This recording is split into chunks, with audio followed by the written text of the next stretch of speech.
In this video, I'm going to do something that I rarely do, stray from aircraft into general military. I've been asked to discuss the situation of the Ukrainian offensive and give my opinion.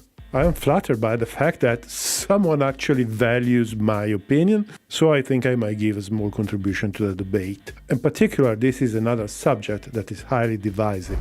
Opinions range from the Ukrainians will get to Moscow soon to the Russians will soon be at the Polish border. As usual, reality is more nuanced than that. And an interesting nuance is that this is not a sport match. This is not a judiciary trial where law, truth and ethics have all their role. This is a war where there is no ethics, no law, and the only prize for winning is survival.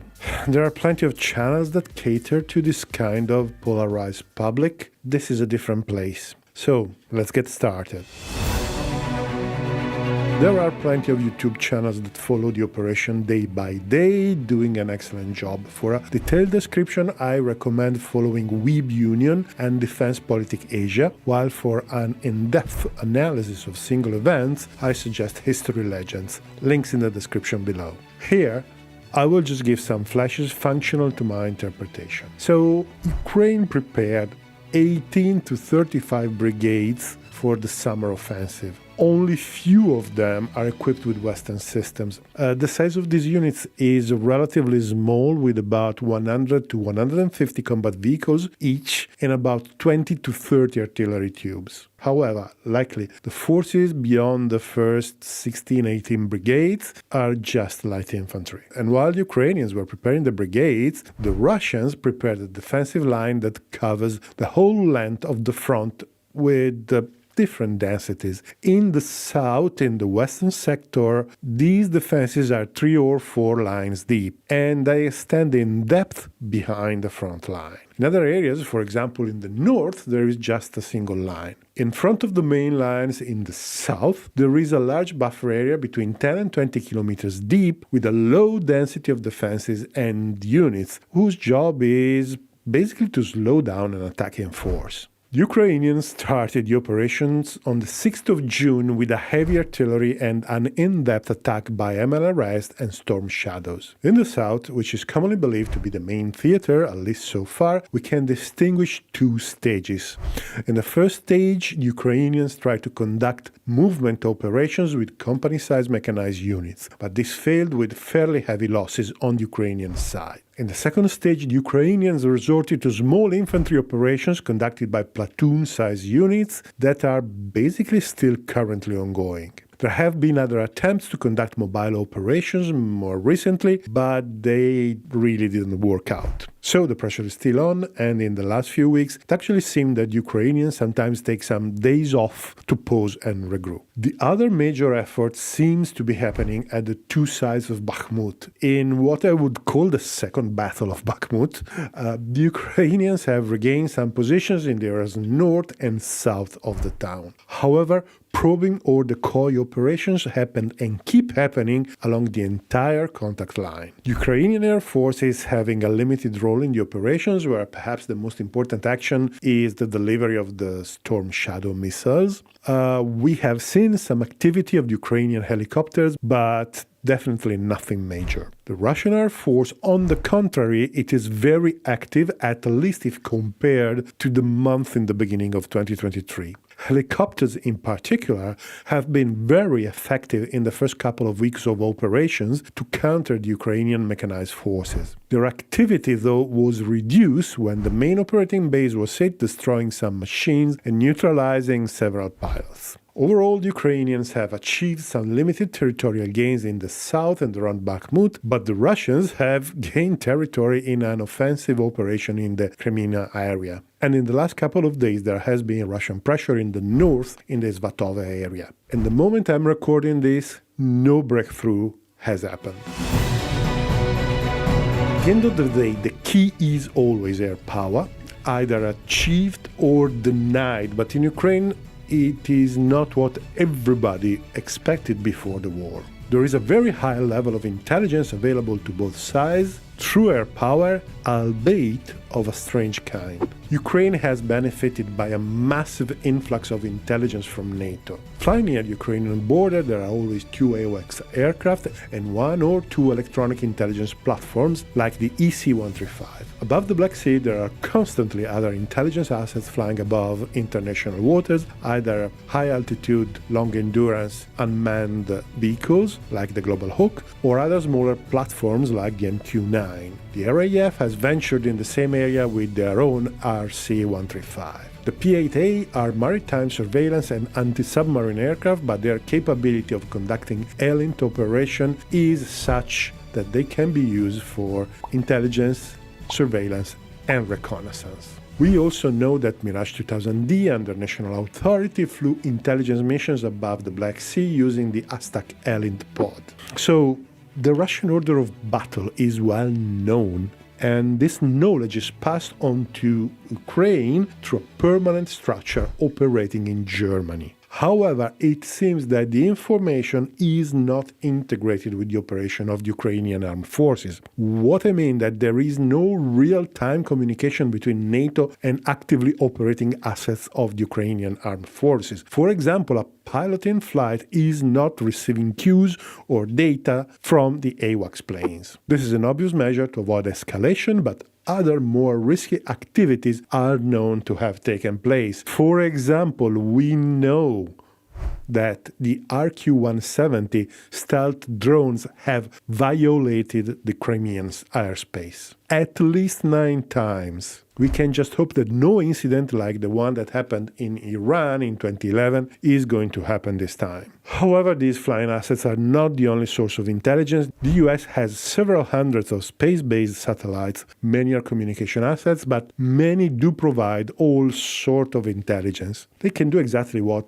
endo-atmospheric systems do. They do electronic intelligence, signal intelligence, radar reconnaissance, and so on. Moreover, they do imagery with a resolution of 10 to 20 centimeters, invisible light, or infrared, or who knows what else. This is more than enough to map trenches and count every single Russian asset in the area of operations. Even more important is the capability to use artificial intelligence to analyze the information acquired. This is something that the military intelligence has been studying well before then commercial applications started popping up 10 or 15 years ago. In the time of film or before artificial intelligence, a human had to carefully watch every image and extract the information. Now, algorithms can do that. They can simply identify what is changed or classify the vehicles in a parking lot. The decision maker receives only the relevant information, without the noise of hundreds of perfectly normal forests, lakes, deserts, prairies, and town images. Don't get the impression that nothing could be hidden because it's not true. The strip covered by the satellite is relatively narrow, and orbital mechanics can't ensure that the satellite will be above the area of interest exactly when it is needed. Satellite orbits are designed to keep the most interesting areas of the globe under surveillance at the price of a less thorough coverage of other areas. Satellites can maneuver and vary their orbits, but since they can't be refueled, this is an activity that requires careful consideration. When the tank is empty, they will be stuck in their final orbit for the rest of their useful life. Russia has the advantage of being the country with the largest land surface on the planet. It is very difficult to cover it thoroughly, so hiding something in Siberia is definitely possible. However, covering the conflict zones, their immediate vicinity and the key logistic hubs is well within the capabilities of the US space-based reconnaissance. And then there are the drones. This war got us used to the large use of drones. The medium-altitude, long-endurance drones like the Bayraktar that stole the stage at the beginning of the war have now been wiped from the sky by the air defenses of both sides. They are simply too vulnerable. What are still massively used, though, are the commercial drones. Ukraine has literally bought everything that was available on the commercial market. I was told by a source that a realistic estimate is from 50,000 to 70,000 commercial drones acquired only for the summer offensive, because they were acquiring even before, obviously. They need so many because these systems are quite short-lived. Some are turned into suicidal drones, so by definition they don't survive the mission. But those that are used for observation and reconnaissance have an average life of only 6 missions because the Russian electronic warfare is dense and capable, and they have basically no defense against it. The key element, in my opinion, is that they are available to almost any small unit being employed on the ground. The level of situational awareness that they can contribute is basically unprecedented in history. So far we have talked about Ukraine, but what about the Russians? Well, it is basically the same thing, word for word, just to a lesser degree. They do have exactly the same category of systems, there are just fewer of them, and some also have inferior capabilities. So there are fewer electronic intelligence aircraft, there are fewer AWACS, there are fewer satellites, and so on. There are 2 differences, though, that partially compensate this lesser degree. The Russians have a very large ground-based and helicopter-based electronic warfare and electronic intelligence capability. These kind of capabilities are not so common in NATO service and even less in Ukraine. They are either organic to Russian large units or they are organized in entire autonomous electronic warfare brigades. These assets are largely unknown in the West, at least to the general public and, let's say, the less focused analysts, but there are dozens, literally dozens of types, each one with a specific function. And they have proven their effectiveness in Ukraine several times. The most notable element is the GPS jamming and spoofing capability that is compromising the effectiveness of basically anything GPS guided. The other is the capability of downing drones of any type and the commercial drones in particular. Personally find the Russian approach to electronic warfare fascinating, and maybe we will cover it in the future even though, well, it's not aircraft.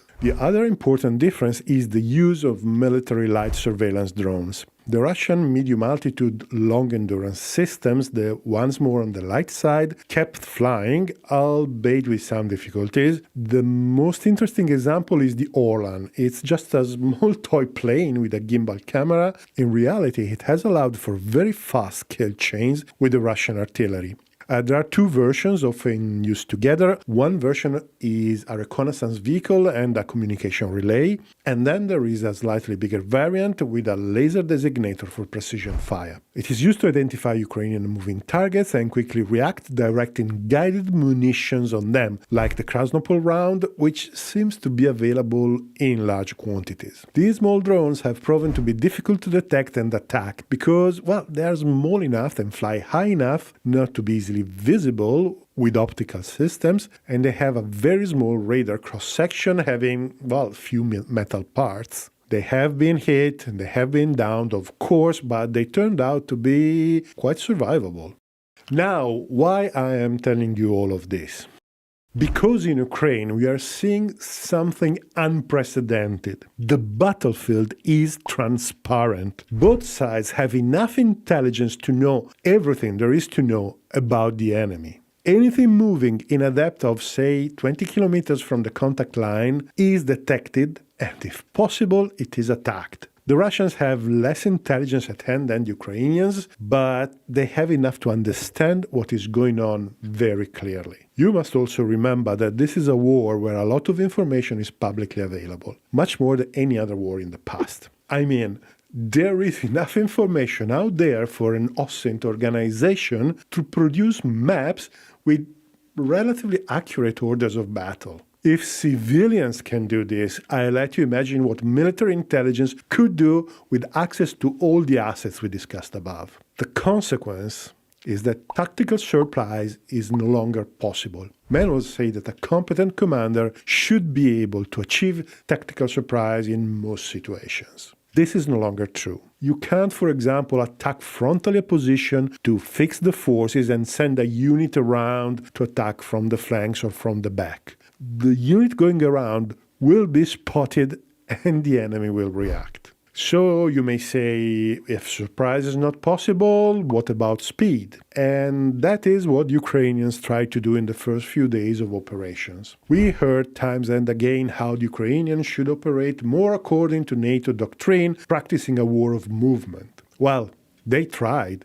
They sent company-sized columns of combined arms against the Russian positions, and they were spotted and attacked by artillery, anti-tank mobile teams, and helicopters. And this led to the loss of some very high-value Western assets. I personally believe that Ukrainians always knew what was going to happen, but they had to demonstrate to the Western supporters that in the conditions of this war, these tactics don't work. So the obvious question is, what kind of tactics may work?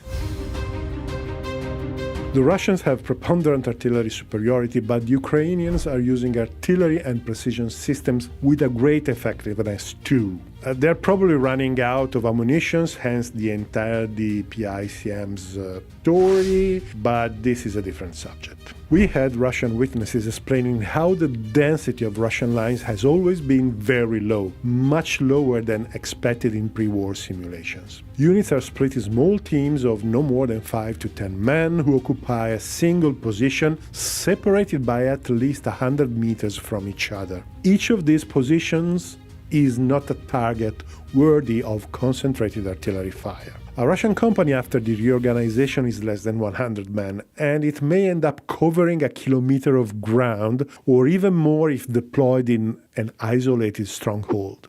Well, in the First World War, you could almost fit a division in a kilometer of frontage. Another consequence is that the risk of staying out in the open is very high. Every time it is materially possible, a unit must dig in or seek some form of coverage. And in fact, the only areas where some concentrations are possible are those where some coverage already exists, that is, urbanized areas and wooded areas. The latter more in spring and summer than in autumn and winter for, well, obvious reasons. In these areas, collecting intelligence is somewhat more difficult, simplifying the job of the units in there. Many planners watch the Ukrainian theater mostly flat, with relatively few natural obstacles, and they see a territory ideal for armored forces, very difficult to defend because the defender has nothing to hide behind. This is no longer true. This is World War II stuff. The combination of pervasive intelligence and firepower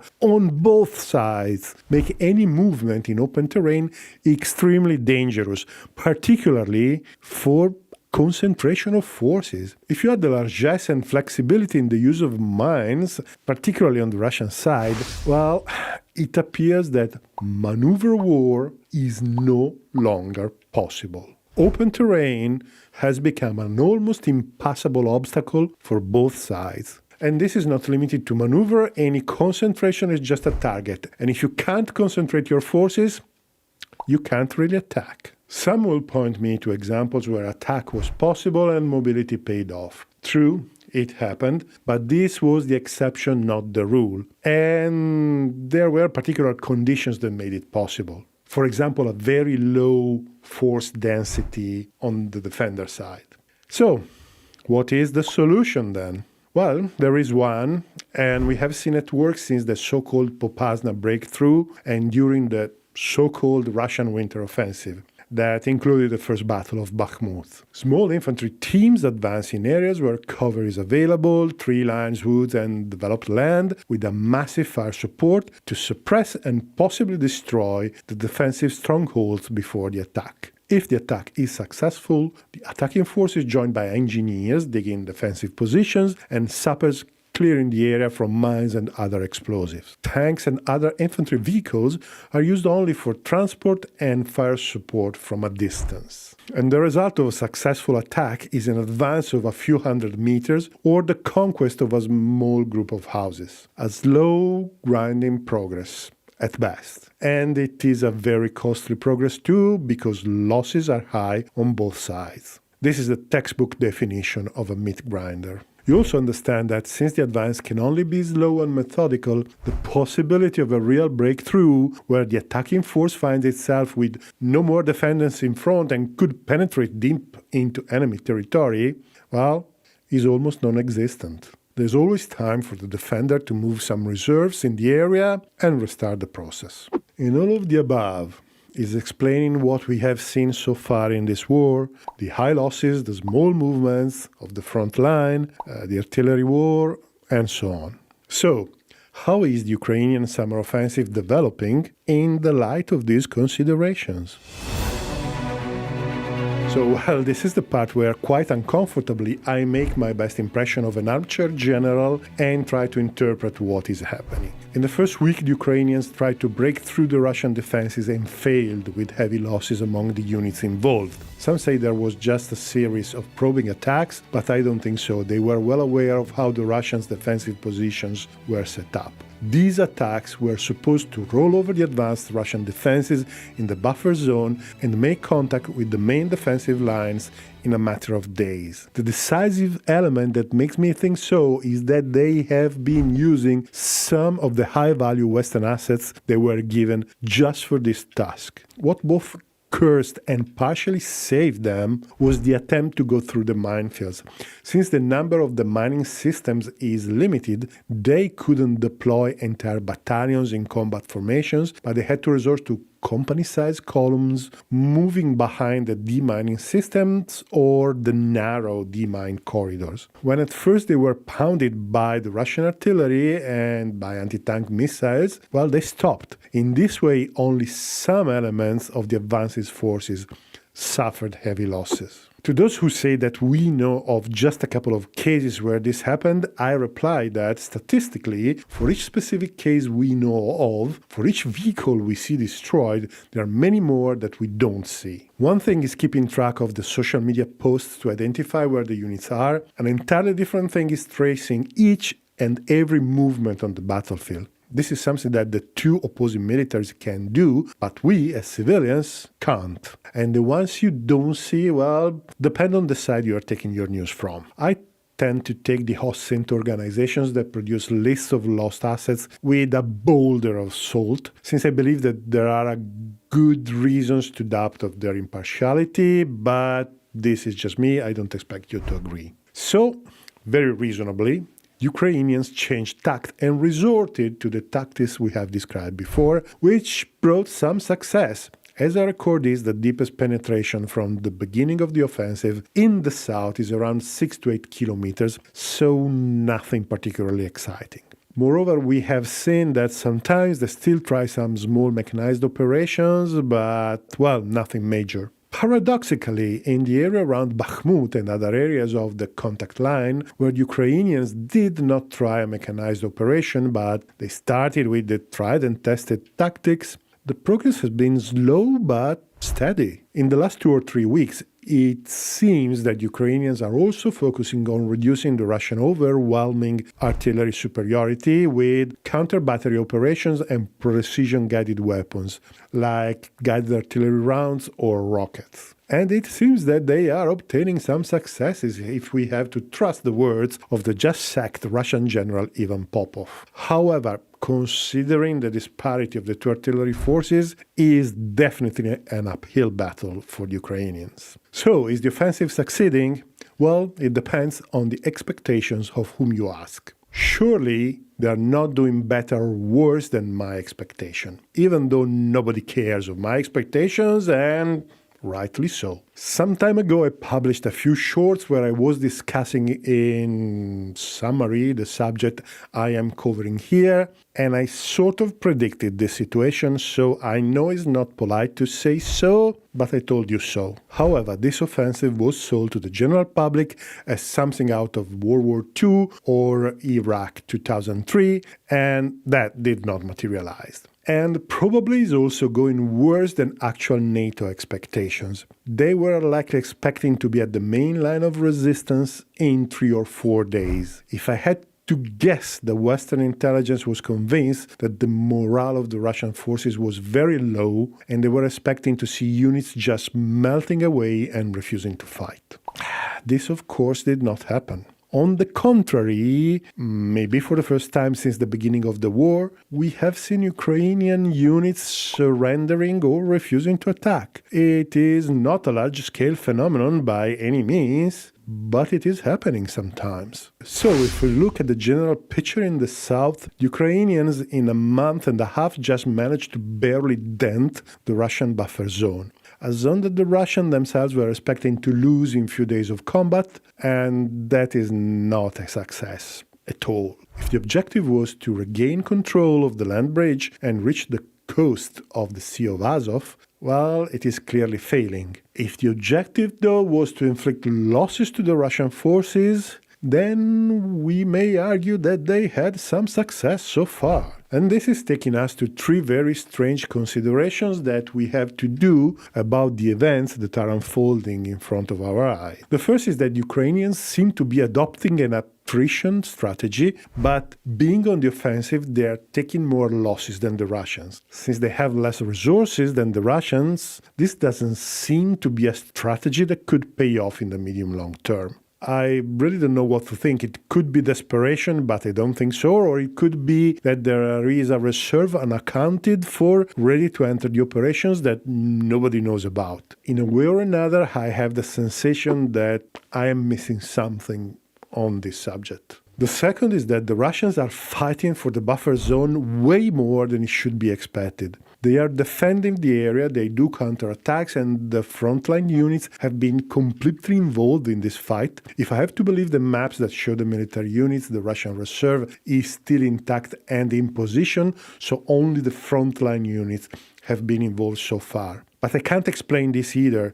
Maybe the Ukrainian attack was so weak that this option was indeed practical, but I don't believe so. Maybe they're not confident that the main line of defense is capable of being a serious obstacle, but I don't think so as well. So I suppose we will have to wait and see. The third oddity is, 3 months ago, the Ukrainians were running out of air defenses. So where is the Russian Air Force? The Russians are indeed flying more than at the beginning of 2023. Helicopters and air-to-ground aircraft are an important component of the Russian reaction to the Ukrainian offensive. However, a large portion of the Russian Air Force is still not involved in the operations, while other units are overworked. Why are we not seeing an increase of the operation of the Russian Air Force as Ukrainian missile supply is running out? I have an idea about this because I've heard unconfirmed news, so take this with a boulder of salt, that Ukraine received through shady international channels a substantial supply of S-300 missiles. But this is, as I said, totally unconfirmed, particularly considering that Ukrainians, and to a lesser extent the Russians, have vacuumed all the available international resources of the type of weapons that were just available. Obviously, they didn't do this themselves. There have been several intermediaries. So I will be keeping a close eye on the air operations despite the scarcity of news in the last few weeks. So this is a picture of what is happening. Basically a high technology stalemate between the two sides. Is there any way, are there any circumstances that could change this situation? Well, I personally believe so. There are two types of events that could change the situation on the battlefield: military or political. From the military perspective, the question is, how could Ukrainians achieve their objectives? And I think there are two possibilities, but let's proceed with order. I have seen different numbers in different analyses, but so far no more than a few brigades of the force set apart for the offensive has been used. The losses have been quite heavy, in the order of 20-30% of the force, which means that those brigades that were earmarked as the can opener for the offensive are basically no longer operational as large units. You always need to remember that the strength of a large unit, like a brigade or a division, is more of the sum of its parts. And it derives from the combination of the different elements. Since these elements are never worn down uniformly, even a 10% of losses might alter the composition in such a way that makes the unit way less effective. And according to NATO doctrine, a unit that has suffered 10% losses should be retired and refitted. However, the bulk of the Ukrainian offensive forces are still intact, and at least according to the Ukrainians, the big push is yet to come. Is there any way to use them to break through the Russian lines and do something? Well, maybe yes. The sector around the town of Novomikhailivka is quite strange. This is where the front line turns north from the general east-west orientation in the south. There is just one line of defense quite close to the line of contact, and there are no Russian reserve units behind the line. North of the area, there's the Donetsk metropolitan area, where most of the forces are actually part of the ex-Donetsk militia, which is definitely not the best part of the Russian forces. It seems that the Russian lines here are thinner than in the north or in the south, and it seems that there is no backstop in case of penetration. Maybe, just maybe, always consider that I'm just an armchair general, maybe an infantry push executed ignoring the losses could open a breach wide enough for the mechanized units to penetrate. There's going to be no surprise, as we said before, but Ukrainian reserves should be able to reach the area quite quickly, while the Russian reserves will have a longer route and might get there late. There are no major roads leading to this point, but a few kilometers in the Russian-occupied territory there is a motorway going south to Mariupol. The railway going through the land bridge is also not far off. So even a moderate penetration could really create logistical problems to the forces in the land bridge. They would be reduced basically with a coast road. Moreover, moving south, the Ukrainian forces would have the pre-war fortifications on their left flank, which would help in the advance. Or another possibility is, rather than pointing straight south, there could be an uppercut around Vuhledar, menacing the side and the rear of the Russian defensive line. This sector so far hasn't been really active. Here there is that famous stronghold, the Menagerie, but that's basically it. The Ukrainians, though, have a number of heavy units right behind it or in the nearby Velika Novoselka. Does this mean anything? We'll see. With this option, it's also possible that since the Ukrainians have received some little-known amphibious capabilities, that a diversionary attack may happen across the Dnieper River, exactly at the opposite end of the front line. And this may cause a really bad headache to the Russian reserves. So it seems a possibility to me. Well, what do you think? Let me know in the comments below. Anyhow, in the same way I noticed it, the Russians probably noticed it as well, so there's probably something else going on that I don't know, and we'll see. But this is not everything. I personally see another possibility that is even more interesting. So behind the northern front, which, by the way, in the last couple of days is actually moving a little bit, there is a large Russian heavy force that has been there for months, since the end of the Ukrainian offensive, doing basically nothing. Or better, they have been re-equipped and they have been training. What are they going to do? Well, nobody knows. They look like a theater reserve to me, and sooner or later it will be used. We also know that they are being used as a training ground for mobilized units, but the same units are also receiving all the most modern equipment, so this is a potential threat and makes the Northern Front a bad candidate for an offensive. But what if Ukrainians tried a quick attack beyond the Russian border toward Belgorod? The Russian border is not as heavily defended as the front line in Ukraine, and Belgorod is just 20 kilometers inside Russia, and it is an extremely important logistic hub for the entire Northern Front. The Russians must protect it, and it would be assured that these reserves will be moved to counter the attack. And once the reserves have moved, the Northern Front becomes vulnerable, and a second attack in the area of Svatove could penetrate very deep, potentially, maybe moving the front line back of another 50 to 100 kilometers and undoing the conquest of a large part of the Lugansk Oblast. Okay, I'm well aware of the political consequences that such an operation may have, but I can't stop thinking that threatening one of the major enemy's logistic hubs is the move that makes more sense. The Ukrainians have shown a constant willingness to bend the rules and limitations imposed by US and NATO, and I suppose that when you are desperate for survival, nothing else matters. Anyway, the same applies. I believe that the Russians have thought about this possibility too. And yeah, let's wait and see. So these are the two military options that I see the Ukrainians may have to conclude this offensive with a success. However, I don't think that any of them has a high probability of being successful. They may be, but it's difficult. And the reason I think so is quite simple. These units that Ukraine has prepared for the offensive are probably the last units available. The Ukrainian population is now depleted. The losses are high. 12 million of Ukrainians are abroad, and there are press gangs in the street forcing people in the army.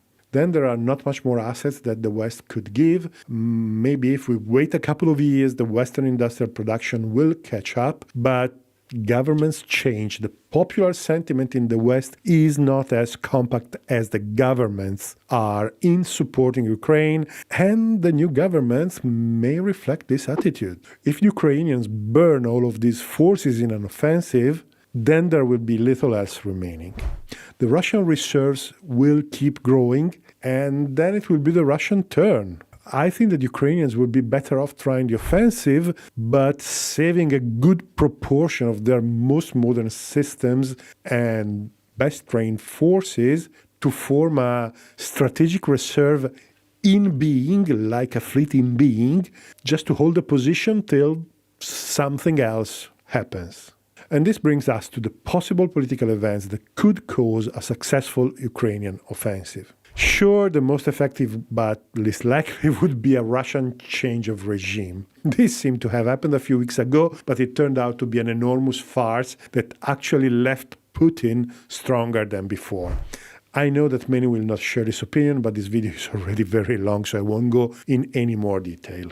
The other possibility is the intervention of some of the Eastern European countries in the war under national authority. While 2 or 3 Polish divisions could do wonders for the offensive, I am not sure that the Russians will appreciate the difference between NATO and national authority. I suspect that in this case we will have the answer of some of the questions that we have, or at least I have. I think that we will learn very quickly where the Russian Air Force is, and we will learn how many cruise and ballistic missiles are remaining in the Russian availability. And spoiler alert, I believe that the Russians stopped firing cruise and ballistic missiles just short of the number necessary for a massive attack on European airfields. I may be wrong, but I hope I will never be proven right. But finally, the most impactful political event could be a ceasefire followed by negotiations. And this is the options that I personally favor. Again, I'm sure many won't agree with me, but I believe that saving lives is a priority. The Ukrainians have already done a lot. They already inflicted several defeats to the Russians. They should be realistic and accept open negotiations while they can. If nothing else, to rebuild their forces and be ready in the future for a second round. I would prefer not. I think everyone would prefer not, but I would understand Ukrainians. I really, really would like to wake up one morning and discover that the guns are now silent and I can go back doing videos about flight dynamics that nobody watches. Thank you very much for watching this video so far. Please, if you can, do the usual YouTube stuff,